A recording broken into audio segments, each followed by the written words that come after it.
আমাকে আরো কিছু ইমপ্লিসিট ডিফারেন্সিয়েশনের সমস্যা করতে বলা হয়েছে এবং আমার মনে হয় যে এটা এমন একটা বিষয় যা অনেককেই বিভ্রান্ত করে ফেলে। সুতরাং চলো আমরা কিছু সমস্যার সমাধান করি। এখন আমার মনে হয় যে এই অঙ্কটাতে টাইপিং এর কিছু ভুল হয়েছে। যে ব্যক্তি আমাকে এটা পাঠিয়েছে তিনি হয়তো ভুলটা করেছেন, তবে আমি ধরে নিচ্ছি যে তিনি এটাই বোঝাতে চাচ্ছিলেন এবং তিনি এটা বোঝাতে না চাইলেও এটা বেশ কাছাকাছি একটা অঙ্ক, সুতরাং তোমরা ধারণাটি পেয়ে যাবে। এখন উনি যেই ফাংশনটা দিয়েছিলেন সেটা ছিল x স্কোয়ার বিয়োগ 24xy যোগ 16y স্কোয়ার বিয়োগ 400y বিয়োগ 300y সমান সমান 0। এবার আমরা এটা কিভাবে করব? তো আমরা সমীকরণের দুই পাশেই x এর সাপেক্ষে ডেরিভেটিভ নিতে পারি। তাহলে দুই পাশেই এটা লেখা যেতে পারে, তবে আমার মনে হয় সেটা তোমরা এমনিতেই বুঝতে পারবে। সুতরাং একবারেই পরের ধাপটি করে ফেলছি। তো এটা নীল রং দিয়ে লিখছি। x স্কয়ার ডেরিভেটিভ x এর সাপেক্ষে এটা হবে 2x বিয়োগ এখন এইটা। তো এখানে আমি ধ্রুবকটা আগে লিখে ফেলি। তো এখানে হবে 24 এবং তারপর ভিতরেরটার এইটার ডেরিভেটিভ x এর সাপেক্ষে। তো এখানে প্রথমে x এর ডেরিভেটিভ x এর সাপেক্ষে এটা হবে 1 এবং তারপর গুণ এই দ্বিতীয় রাশিটি অর্থাৎ y এবং তারপরে আমরা প্রথম রাশিটিকে লিখব। তো প্রথম রাশিটি হলো x এবং তারপর দ্বিতীয় রাশিটির ডেরিভেটিভ x এর সাপেক্ষে। তো y এর ডেরিভেটিভ x এর সাপেক্ষে এটা কি হবে? তো এটা অনেককে বিভ্রান্ত করে ফেলে আসলে। তো এটা আসলে হবে যে dy ভাগ dx, কিন্তু আমি এখানে dy ভাগ dx লিখব না। আমি তোমাদের একটি নতুন চিহ্নের সাথে পরিচিত করাতে চাই, সেটা হলো যে y প্রাইম। তাহলে এটা হলো x y প্রাইম এবং এটা আসলে dy ভাগ dx এর মতো একই জিনিস। তারপরে যোগ 16y স্কয়ার। এখন এখানে আমরা চেইন রুল প্রয়োগ করব। তো প্রথমে আমি এই পুরোটার ডেরিভেটিভ নিব y এর সাপেক্ষে। তো সেটা হয় 32y এবং তারপরে এখানে আমরা এই পুরোটার ডেরিভেটিভ নিলাম y এর সাপেক্ষে এবং তারপরে এটার সাথে আমরা গুণ করব y এর ডেরিভেটিভ x এর সাপেক্ষে এর সাথে, যেটা হলো dy ভাগ dx, অথবা তুমি বলতে পারো যে y প্রাইম।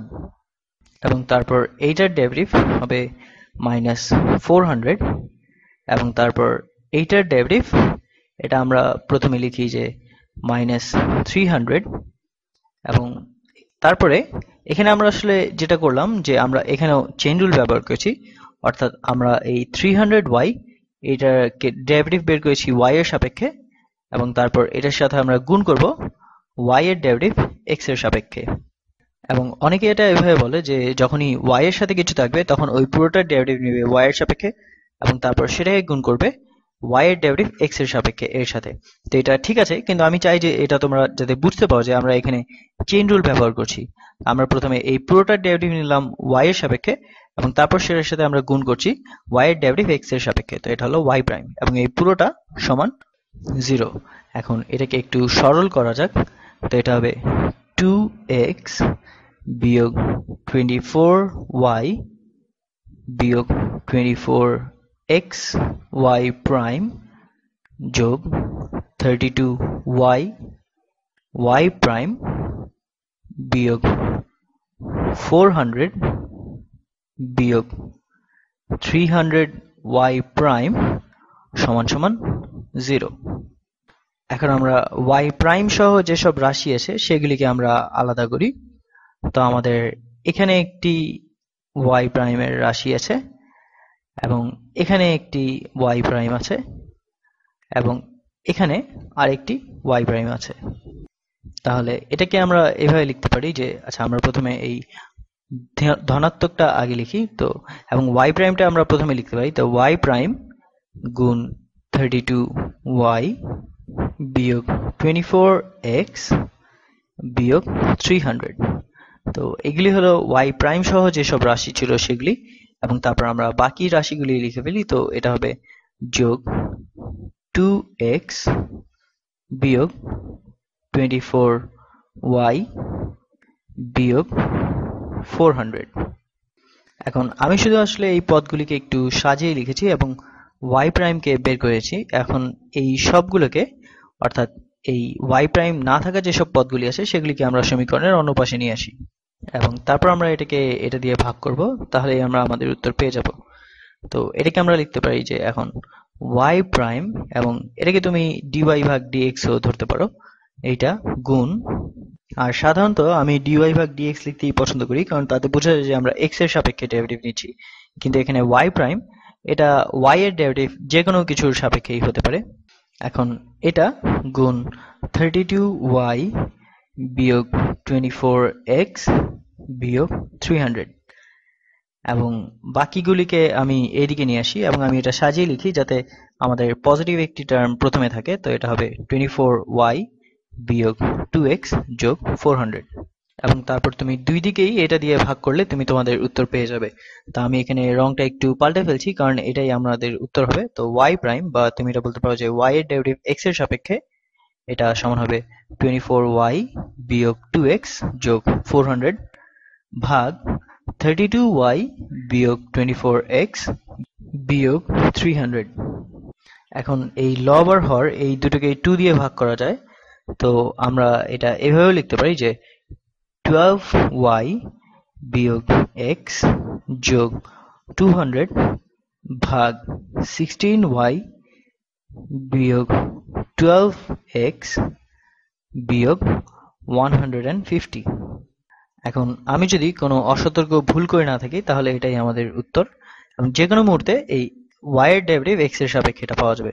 তো এই রাশিটা যার মধ্যে y এবং x দুটোই আছে, আর সেটা ঠিকই আছে, কারণ এখানে এটা এক ধরনের আসলে জমাট বাঁধা একটি ইমপ্লিসিট ফাংশন।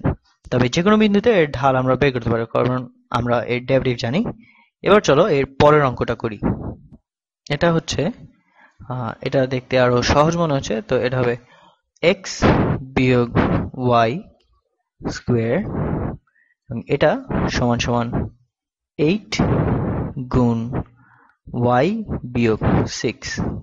ঠিক আছে, তো আমি প্রথমেই এই দুই পাশে ডেরিভেটিভ নিব x এর সাপেক্ষে, এবং এবার আমি dy ভাগ dx চিহ্নটি ব্যবহার করব। তো এখানে আমরা চেইন রুল প্রয়োগ করি। তো প্রথমে আমরা এই ভিতরের জিনিসটার ডেরিভেটিভ নেই। তো এই ভেতরের জিনিসটার ডেরিভেটিভ কি হবে? আচ্ছা চলো এর উল্টোটা করি, আমি সবসময় প্রথমে ভেতরেরটার ডেরিভেটিভ আগে বের করি। এখন আমি প্রথমে বাইরেরটার ডেরিভেটিভ বের করবো এবং তারপর ভিতরেরটার বের করব। তাহলে এই পুরোটার ডেরিভেটিভ x বিয়োগ y এর সাপেক্ষে, এটা হবে 2 গুণ x বিয়োগ y, এবং তারপর এই ভিতরেরটার ডেরিভেটিভ x এর সাপেক্ষে। তো প্রথমে গুণ x এর ডেরিভেটিভ x এর সাপেক্ষে, এটা কি হবে?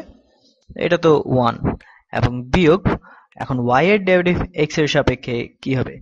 তো y এর ডেরিভেটিভ x এর সাপেক্ষে এটা হবে dy ভাগ dx। অথবা তুমি এভাবে বলতে পারো যে মাইনাস y এর ডেরিভেটিভ y এর সাপেক্ষে, এটা হবে -1 গুণ y এর ডেরিভেটিভ x এর সাপেক্ষে, এটা হবে dy ভাগ dx। তো দুইভাবে আমরা একই জিনিস পাই। তো আশা করি এটা তোমরা বুঝতে পারছো। তো এটা হলো আমাদের ডেরিভেটিভ এই বাঁ দিকেরটার জন্য, এবং তারপর আমাদের ডান দিকেরটার এটার ডেরিভেটিভ হবে। তো এখানে আমরা চেইন রুল ব্যবহার করতে পারি, কিন্তু এটাকে আরো সহজভাবে করা যায়। তো এটাকে আমরা এইভাবে লিখতে পারি প্রথমে যে 8y বিয়োগ 48, এবং আমরা যদি এই পুরোটার ডেরিভেটিভ নেই x এর সাপেক্ষে, তো এই ধ্রুবক মানটি এটার ডেরিভেটিভ এটা 0 হয়, তাহলে y এর ডেরিভেটিভ এই 8y এর ডেরিভেটিভ কি হবে x এর সাপেক্ষে। তাহলে 8y এর ডেরিভেটিভ y এর সাপেক্ষে এটা কত হবে? এটা হবে শুধু 8, এবং তারপর গুণ এখানে চেইন রুল অনুযায়ী প্রথমে 8y এর ডেরিভেটিভ y এর সাপেক্ষে, এটা হবে 8 গুণ y এর ডেরিভেটিভ x এর সাপেক্ষে, অর্থাৎ dy ভাগ dx। এখন শুধু আমরা এর থেকে dy ভাগ dx টা বের করব। তো আমি এটা অন্য একটি রঙে করি। প্রথমে 2x বিয়োগ 2y গুণ 1 বিয়োগ dy ভাগ dx, এবং এটা সমান সমান হবে 8 গুণ dy ভাগ dx। এখন আমরা এটাকে গুণ করার চেষ্টা করি। তো এটা হবে 2x বিয়োগ 2x গুণ dy ভাগ dx। এটা আসলে এই 2x এর সাথে আমরা প্রথমে y এর সাথে গুণ করলাম, এবং তারপর বিয়োগ dy ভাগ dx এর সাথে গুণ করছি, এবং তারপর এইটা গুণ এইটা হয় বিয়োগ 2y, এবং তারপর এইটা গুণ এইটা, এখানে নেগেটিভ নেগেটিভ এটা পজিটিভ হয়ে যাবে, 2y গুণ dy ভাগ dx। এখন আমরা এটাকে নিয়ে, কারণ আমি আসলে চাচ্ছি যে সব dy ভাগ dx কে একদিকে আনতে, তো এটা যদি আমরা দুই দিক থেকে এই বিয়োগ 8 গুণ dy ভাগ dx করি, তাহলে আমরা পাই বিয়োগ 8 dy ভাগ dx সমান সমান 0। এবং পরের ধাপে চলো আমরা এই dy ভাগ dx সহ যেসব রাশি আছে সেগুলিকে আমরা আলাদা করি। তো এটা একটা, এটা একটা এবং এটা একটা। তাহলে আমরা যদি এই dy ভাগ dx এগুলিকে সব আলাদাভাবে লিখি এবং এখান থেকে আমি dy ভাগ dx বাইরে লিখি, তাহলে আমরা পাই যে dy ভাগ dx অথবা y এর ডেরিভেটিভ x এর সাপেক্ষে গুণ, এবং এখানে আমি যে প্রথমে পজিটিভ যে রাশিটি আছে সেটা লিখবো, তো 2y বিয়োগ 2x বিয়োগ 8 এবং তারপর যোগ 2x বিয়োগ 2y সমান সমান 0।